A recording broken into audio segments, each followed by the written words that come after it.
네, 안녕하세요. 대한민국 최고의 토론토 랩터스 전문 채널 랩터스톡의 로이스터입니다. 이번 시간엔 지난 시간에 이은 시즌 결산 2탄으로서 시즌 종료 마지막 인터뷰와 랩터스 멤버들에 대한 성적표로 구성해보았습니다. 아쉽게도 다른 팀들보다 빨리 시즌을 마감한 토론토 랩터스인데요. 이렇게 되면서 이제 라야코비치 감독을 비롯한 선수들의 시즌 마지막 인터뷰가 진행되었습니다.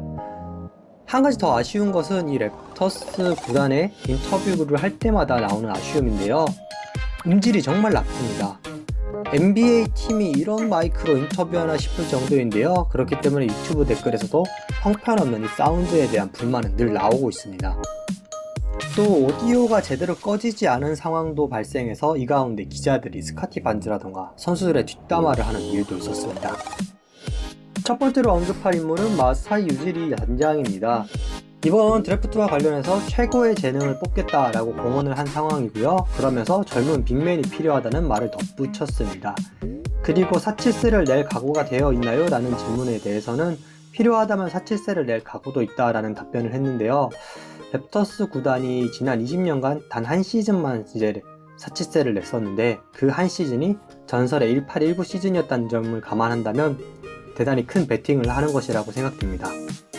사실 이번 신인 드래프트 때 몇 픽이 되느냐에 따라서 사치세를 물 수 있으니까 이런 질문이 나왔던 것 같습니다. 그리고 브랜든 잉그램이 과연 팀에 잘 맞는 조합이냐에 대한 질문에는 잉그램은 바른 마인드셋을 갖고 있다. 분명 팀에 잘 녹아들 것이다 라면서 우려를 일축시켰습니다. 그리고 시즌 막바지 크리스 부쉐이를 벤치에 한 달 정도 앉힌 것과 관련해서는 젊은 선수들에게 기회를 주기 위해서였다고 이야기하면서 터프 디시전, 쉽지만은 않은 결정이었다고 이야기했습니다. 이 터프 디시전이라는 단어가 이제 의미하는 것이 부쉐이를 생각하면 내리기 힘든 결정이었다는 정도로 해석하시면 될 것 같습니다. 그리고 다르코 라야코비치 감독의 인터뷰가 있었습니다. 스카티 반지를 보고 유니콘이라면서 극찬을 했는데요. 반지가 하는 건 정말 뭐든지 좋아하는, 사랑에 빠진 건 아닌가 싶을 정도의 모습을 보여줬습니다. 그리고 반지에 대해서는 반지가 소통과 노력, 이 모든 것들의 결실로 팀 수비마저 좋아졌다고 다시 한번 칭찬을 했고요. 리더십에 대한 모습 역시 만족하는 모습이었습니다. 확실히 팀에 대한 비전과 선수들에 대한 성장을 이끌어내고 있는 것 같아서 저는 라야코비치 감독에 대한 신뢰도가 좀 생긴 것 같습니다. 주축 선수들에 대한 인터뷰는 사실 당연한 내용들이 많아가지고 루키들에 대한 인터뷰 내용으로 구성해봤는데요. 자말 쉐드가 꼽은 웰컴 투 NBA 모먼트로 커리와 모란트를 막았을 때를 이야기했습니다. 다른 선수들을 수비하는 것도 어려웠지만 이 둘이 특히 인상 깊었다고 했습니다. 그리고 자코비 월터, 부상으로 모든 것이 리셋된 것만 같았다고 이야기를 했습니다. 그리고 팀에 루키들이 많아서 어땠냐는 질문에는 본인 이외에도 루키들이 많았기 때문에 함께 다니며 더 친해질 수 있었고 적응하는 데도 큰 도움이 되었다라고 이야기했습니다. 내년도에 자코비 월터는 저는 준수한 3&D 선수가 될 것 같다고 생각하고 있고요. 욕심을 좀 내자면 본인의 공격을 만들어낸 선수가 되었으면 합니다. 네, 한번 예쁘게 꾸며봤는데요. 성적표 공개를 해보겠습니다. 성적표 공개를 하기에 앞서서 30승 52패의 랩터스의 성적에 수가 많이 들어가 있지는 않습니다. 왜냐하면 선수들만의 탓은 아니지만 어쨌거나 선수들이 못했기 때문에 팀이 부진했던 것이니까요. 예상보다 잘해준 선수도 있어서 평가를 하고는 있지만 절대적인 스탯도 빼놓을 수 없다고 생각했습니다. 그리고 선수들이 부상으로 못했던 것은 못 뛰었기 때문에 퍼포먼스가 안 나온 건 어떻게 해야 되나 라는 생각에 이거를 전체 성적에 포함시킬까 하다가 건강이라는 별도의 카테고리를 만들어서 건강, 공격, 수비, 효율 4가지로 평가하기로 했습니다. 네, 요즘 아이들 가정통지문에는 수우미양가 사라졌다고 하는데요. 저희들은 아재니까 수우미양가 그대로 한번 따라가 보겠습니다. 첫 번째는 스카티 반지입니다. 우가 좋지만은 않은 성적표죠. 건강은 제가 미줬는데요. 얻어 터지고 밟히고 온갖 순환이 있었다지만 65경기 출전에 그쳤기 때문에 더 높은 것을 기대했던 저로서는 미를 줄 수밖에 없었습니다. 공격 같은 경우에는 필살기를 만들어 놓은 건 제가 좋게 평가를 하지만 요즘 시대 올스타가 평균 19.3득점을 한다면 좋다고 보기 어렵습니다. 그리고 수비에선 제가 우줬는데요. 이번 시즌 리그에서 블락과 스틸 모두 1개 이상을 기록한 선수는 딱 11명 뿐이라고 하는데 그중 하나가 스카티 반지였습니다. 그리고 효율이 최하점인 가인데요. 야투, 3점, 자유투, 어시스트 턴오버 레이시오 모두 작년에 비해 하락했고 특히 6%나 하락한 3점슛은 뼈아픕니다. 저 총평입니다. 지난 시즌 올스타에 등극하며 팬들의 큰 기대를 받았으나 시즌 초반에 있었던 불운한 부상으로 리듬이 완전히 무너져 버렸습니다. 수비에 있어서는 지난 해보다는 나아졌으나 공격에서 성장하지 못한 것이 너무나 아쉽네요. 팀을 위해 슈퍼맥스의 조건을 스스로 버렸다고 생각할 테니 내년부터는 잘해주길 바랍니다. 두 번째 선수 야코 퍼틀입니다. 우수수우 몇 안 되는 모범생인데요.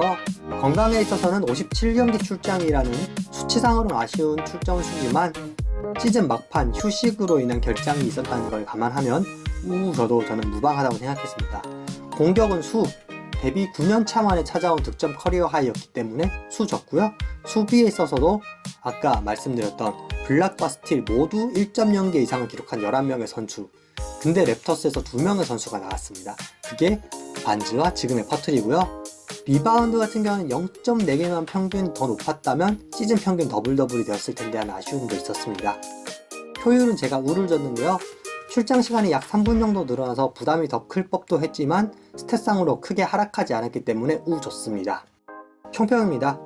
스스로 공격을 도맡아 하는 에이스 스타일은 아니지만 팀 멤버들의 부상으로 빠진 부분에 있어서는 공격도 열심히 도맡아 했습니다. 거기다가 센스 있는 공격에서의 링커 역할도 잘해주고 있고요. 다만 다음 시즌에는 70경기 이상 출장을 목표로 해주었으면 합니다. 그 다음으로 미미 양미의 RJ 베럿입니다. 건강에 있어서는 58경기 출장인데요. 이 58경기가 저도 좀 감이 잘 안 왔는데 이게 많은 건지 적은 건지 퍼센테이지로 보니까 70% 아쉽더라고요. 공격에 있어서는 제가 큰 성장이 없어서 미보다 더 낮게 줄까라고 생각도 했지만 2년 연속 그래도 평균 20+ 득점을 해주는 것 자체로도 성과라고 생각해서 미를 줬습니다. 그리고 수비는 양인데요. 다 아시잖아요. 랩터스 수비가 붕괴되는 곳에서는 베럿이 마크를 했거나 베럿의 마크를 커버하느라 다른 곳에서 구멍이 뚫리는 경우였습니다. 그리고 효율에 있어서 제가 미를 줬습니다. 에펙티브 필드 골 퍼센테이지가 무려 8% 하락을 했지만 지난 시즌의 효율이 워낙 좋았기 때문에 지금도 평균치는 되는 것 같아서 양을 주지 않았습니다. 총평입니다. 터질 듯 말 듯 절대 안 터지는 유망주인 당신. 이제 더 이상 당신이 터지지 않는 선수란 걸 알아버렸습니다. 기대치가 낮아졌기에 실망도 하지 않을 것 같은데 그래도 꾸준하게 어느 정도 퍼포먼스를 내주는 것은 나쁘지 않네요. 수비를 끌어올려줄 수 있다면 위긴스 같은 공무원 선수가 되어줄 수 있을 것도 같아요. 네 번째 선수 임마누엘 퀴클리입니다. 가미미미입니다. 일단 건강에 대해서는 양과 가 사이에서 많은 고민을 했지만 연봉을 보니까 가를 안 줄래야 안 줄 수가 없었습니다. 공격은 제가 미 줬습니다. 지난 시즌에 비해서 스텝 볼륨이 떨어진 것은 사실이나 그래도 크게 떨어지지 않았기 때문에 지난 시즌의 성장이 플루크가 아니었다는 점을 보여준 것을 높이 샀습니다. 수비는 제가 미 줬는데요. 못하지도 않고 잘하지도 않고 더 잘할 수 있을 것 같은데 하는 아쉬움이 남기 때문에 미 줬고요.